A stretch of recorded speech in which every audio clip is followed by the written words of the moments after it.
Welcome to part one of What is Enough? What is enough? What's enough time? What's enough money? What's enough energy? What's enough family? What's enough relationship? What's enough success? At some point, you have to think about what is enough in key areas of your life. And we're going to take a look at that in this series. We're going to focus a lot on money, time, and energy. You'll see a lot of different references, a lot of different statistics and facts. We've kind of loaded them all up here for you so you can see where we pulled a lot of information in the creation of this particular course. Much of this is based on a book called Your Money or Your Life, something that I highly recommend you consider reading if you have not. Anytime you see this icon, it's time to think. It's time to pause for a minute, hit the pause button, and make a note either on the physical copy of this presentation that maybe you've printed out to have as a resource, or have a notebook or a workbook that you work from where you stop and think about that particular item. This stop and think icon and those requests are really helpful because they allow you to take a moment and think about what's being said. If you don't do that, you just listen and watch, you're not going to get as much out of this as if you truly engage. So in part one, we're going to talk a little bit about financial goals, your lifeline, consumers or citizen. What is financial independence? We're going to start an exercise that's going to build towards your PenFin, where we look at your lifetime earnings and your income today. You're going to hear me say this several times throughout this course. But this is about financial integrity and fulfillment. This is not something that you will find outside. There is no book or holy grail or specific number that can bring financial integrity and financial fulfillment into your life. It's always personal. It's always something that you have to decide for yourself. But what are the tools for that? How do you look internally and figure out what is enough for me? See, once you know what enough is for you, you have the holy grail, because it can bring a certain sense of peace and fulfillment because it's never about other people anymore. So this isn't about budgeting. It's not about restriction. And it's not about retiring, trying to have a certain amount of money to retire. This is about cash and cash flow awareness fundamentally as a gateway to creating real wealth. To do that, we have to look at some of your money myths, and we have to have at least some kind of a tool that can help you with this greater money awareness. So I'd like you to, again, we've got our little icon up in the top right-hand corner, stop and think, hit the pause button here, and seriously answer each of these questions for yourself. Hit the pause button, and then we'll start back up. Okay, if you answered no to even one of these questions, I can guarantee you that you will find these sessions helpful. I can't promise you'll resolve all of these items, but I can tell you from prior conversations with other students that many of them have reported that they've gotten out of debt on their own terms, that they actually spend less now than they ever have, yet they're more fulfilled, they save more, and they know why they're saving. They base their transactions, getting, spending, investing, giving, on their own set of personal values, their own version of what is enough for themselves. And they achieve a degree of financial independence that allows them to spend time doing what is fulfilling to them. So you've probably seen this before, but if you haven't, even if you have, take a moment here and ask yourself, how do I connect these dots with 4 straight lines? If you've seen this before, it's still worth taking the time to struggle with the exercise itself. If you haven't, again, you've got 4 straight lines. You have to put your pen on the paper. You can't lift your pen. You got to do 4 straight lines to connect all these dots. Try it and see what happens for you.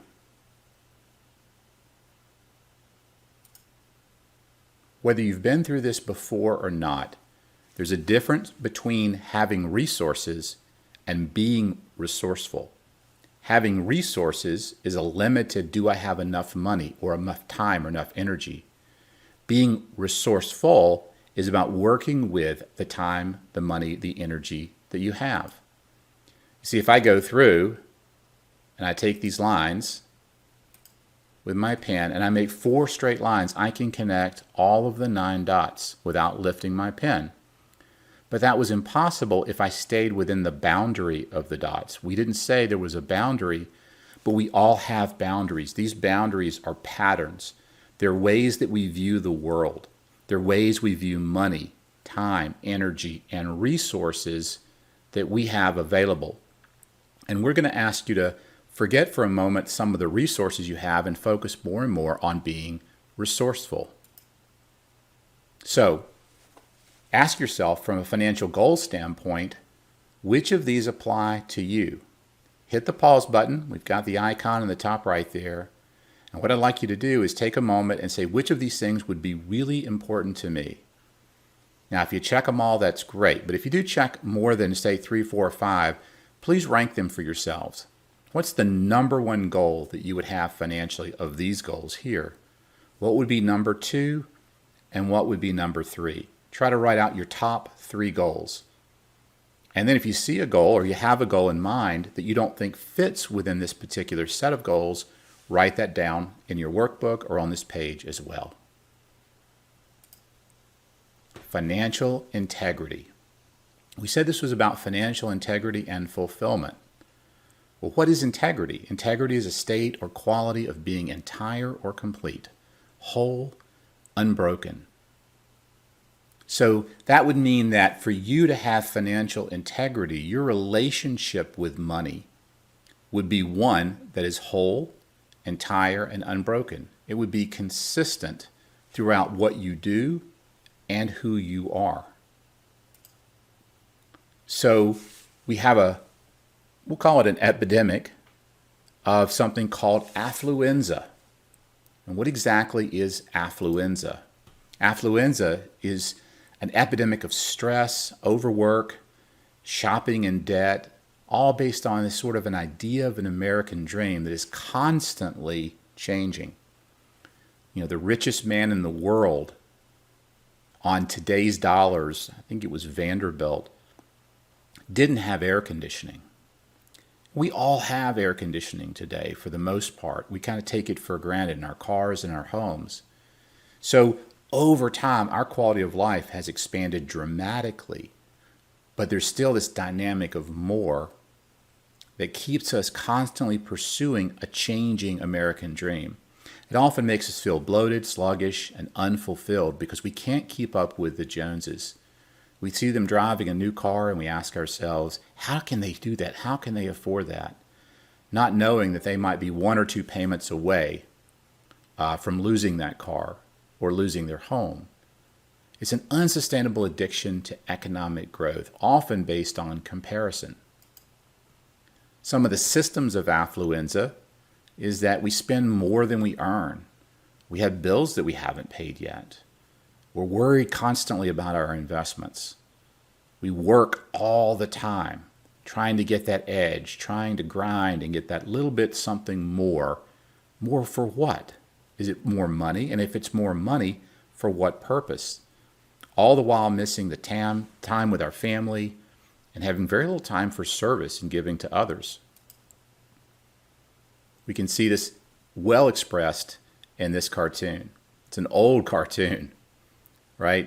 1999, we can see the progression of the remedy for a flu compared to the present day.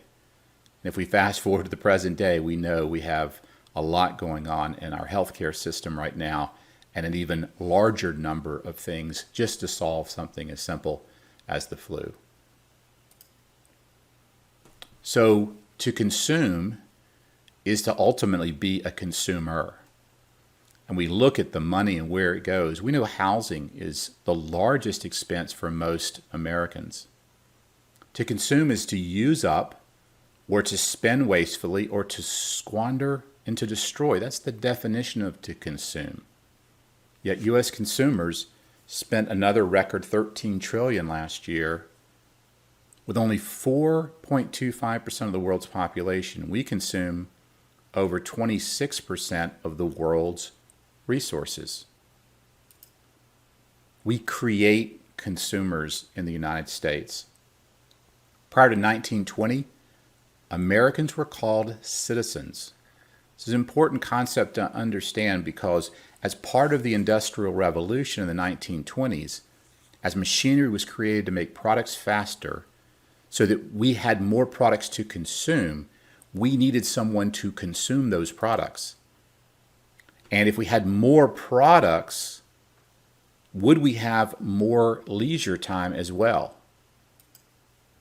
The reality was no. In 1929, Herbert Hoover introduced a standard of living. And this standard of living was all about quality. But it found that there needed to be a balance. Do we work longer and harder for more quality leisure time? And is the quality of our leisure time what defines our standard of living? The modern rat race was born. It was born on a wheel of more is always better.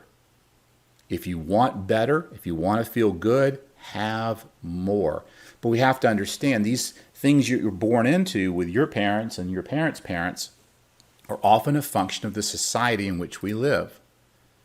If I have more products, I'll actually have less leisure time, but the quality, the standard of living I do have is going to be phenomenal when I do have time to enjoy it. But what if you never take the time, or you really rarely have the time to enjoy all the products that you've been accumulating because you're so busy making money to accumulate and support and store and service all of those products? Do you realize if we take a moment just to look at the sustainable aspect of this mindset, for everyone on the planet to live like a U.S. citizen, we would need 4 Earths. The right to consume, in a way, is sort of the centerpiece of an American dream, where more is better and success is excess. But that has to be challenged not with anyone other than with you. In other words, taking a moment to ask yourself, is the more that I have always better? And am I at a point where my success is in a stage of excess? See, people today are 5 times richer than their grandparents at the turn of the century. But are we happier than they were? Despite the astounding economic growth in the U.S., Americans reported feeling significantly less well off than they did decades earlier.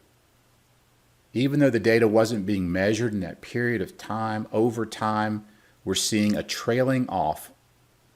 As the rise in per capita spending goes up, we're also seeing a decrease in the quality of life. In other words, the more is better is starting to break down. So I want you to take a moment, and what we're going to do is create an example for you that looks something like this. All right? And what you're going to do is hit the pause button, and if you have this worksheet printed out, I want you to go across, and at each age, 5, 10, 15, 20, 25, to get to wherever you are today, I want you to put a dot on the chart. So at age 5, do you have any memory? Were you happy? Were you really happy? Were you supremely happy? How about 10? Where were you on this scale at 10? How about 15? How about 20? And there are going to be things, shocks or things that happen to you at certain periods. Being in a major car wreck for me here, was a real low, and I broke my neck, right after college. So you may have these highs and lows, but what I want you to do is I want you to chart those and make a lifeline chart, something like this. And what I want you to consider is, what were the key dynamics that were going on for you at those particular times? Was the happiness in those periods tied to more or less? For example, many people, after they complete this exercise, they look back and realize that as they have gotten older, the trend has moved down instead of going up, often because their lives are more complicated, more stressful. There's more stuff that they have to deal with than they had when they were younger. So what if this simplicity was a part of that joy, a part of what they found real value in their living that might be convoluted or even being challenged by this stuff that we keep adding in our lives? Because you have to ask yourself, if I'm like most people, do I spend 1.1 hours per day driving to work, to and from? Do I spend 3.5 to 4 hours a day watching some form of TV, whether it be YouTube or Netflix or other shows, while only spending an average of an hour a day with my children? Most Americans report that up to 2/3, 65% of their day, is working, sleeping, and watching TV. Those three things, if you add them up for you, might be 70 to 80% of your day. Is that more driving, more working, more watching, better for you? And again, this is always about you, not other people. Ask yourself for you, what is the appropriate answer? Is having a bigger house better? Because as a society, we continue to get bigger and bigger houses. Is the quality of life in a larger house more fulfilling? Is the fact that the number of Americans that now have 2 or more homes exceeding 7.4 million better when we have over 500,000 people in the U.S. that are currently homeless? So you have to ask yourself, if more is better for you in some categories, maybe having a bigger house is a better. This is not about judgment. This is about simply asking the question. We build a bigger house, we need more furniture, we need more energy to cool and heat that house, we have more upkeep and sometimes landscape. Many people, some that have taken this course, have specifically said that they downsized or chose not to buy a bigger house for this particular reason, because they realized that they didn't need more in this particular situation. The average child is exposed to 40,000 advertisements a year. And at one point, you were that child. So the American dream is really deeply embedded, and there's nothing wrong with it. It's simply, if it's based on always having more, then how do we cope with more when more is always more? When 89% of teenage girls have shoplifted or seen a friend shoplift, or we realize that we're spending 12+ billion a year on just advertising to children to build a foundation of more, and then spending 6 billion plus a year on running shoes that most people never even use to run in. 72 billion in weight loss. See, when you buy into more for your body would be more food, and more food can create obesity, can create diabetes and other challenges that then require more money to be spent on health care to support these same dynamics. It's not about right or wrong. It's about what's right for you and being aware of these trends and how they impact your living. Overall, consumption times population is carrying capacity. And we are running into a place where, as a society, one way we start to fight back is through our own consumption. But ironically, as we look into what is enough for you in each area of your life, not needing as much creates a lower demand on your cash and cash flow, which can create less stress in your life and therefore, in many ways, make life more enjoyable, more fulfilling. It's been proven that overconsumption leads to a declining quality of life, tedious and sometimes morally questionable jobs that we work at for money, not for fulfillment, little time for relationships, and then lower quality in the relationships that we have. One trend that continues is this moreness, not of anything but stuffness, because socioeconomic trends are all moving up. Everything seems to be moving upwards, from earth system trends to socioeconomic trends. GDP, our usage of water, our usage of paper, our usage of transportation, of telecommunications, of tourism. It's unsustainable, but what is the cause of this? If you've been programmed over time to think that the only way out is through more, more production, more relationships, more money, then we can be trapped. And ironically, this is reflected in simple savings accounts where people are living lives where at retirement, they have 32% of Americans have no money saved. 26% have less than $1,000. In the entire United States, 58% of U.S. citizens currently have less than $1,000 in liquid savings. The facts about overconsumption are astonishing as we see corporations increasing bankruptcy through debt, over-leveraging. The average U.S. retirement savings around $95,766 with a U.S. median average of $5,000. Why? If we live within our means, we know that simple compounding and time value of money with education and discipline can lead to having an excess of wealth at later ages in our lives. But that means you have to begin saving and you have to live within your means. Living beyond our means makes it more difficult for us to save over time. So we're modeling to others an unattainable and unsustainable lifestyle. Again, a never-ending rat race that the planet can't absorb or support for much longer. One of the challenges of consuming stuff is that we build walls of stuff around us. And a wall is wonderful in that it protects you, but it also isolates you. So sometimes the stuff can be the phone that's in front of us. It's more compelling to us than a conversation. And there's no reason not to consume. We're not saying you shouldn't consume. We're asking, what is enough consumption for you? Or are you consuming for the sake of consuming? Because you saw something bright and shiny and just decided, I need to have it, without thinking about the implications.